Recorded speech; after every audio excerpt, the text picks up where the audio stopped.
સુરત એટલે નકલીનું હબ એવી ચર્ચા હાલ જોવા મળી રહી છે કે સુરતમાં ફરી એક નામાંકિત કંપનીનું ડુપ્લિકેટ ઝડપાયું છે।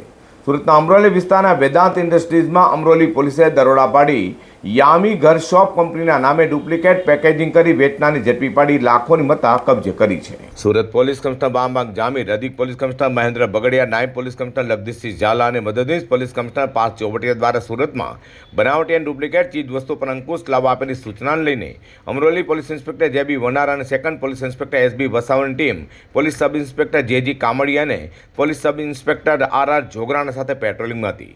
અનામ પોલીસ કોન્સ્ટેબલ જયેશ રેશમીલાલને મળેલી બાતમીના આધારે અમરોલી વિસ્તારમાં આવેલા વેદાંત ઇન્ડસ્ટ્રીઝ 3 પ્રગતિ ઇકો પાર્કમાં અમરોલી પોલીસે દરોડા પાડી ચામી ઘર શોપ જેવી ડિઝાઇન અને પેકેજિંગ ધરાવતા ડુપ્લિકેટ કોજિક શોપ અને મેજિક શોપ સહિત કુલ 1,81,000થી વધુનો મુદ્દામાલ જપ્ત કર્યો છે।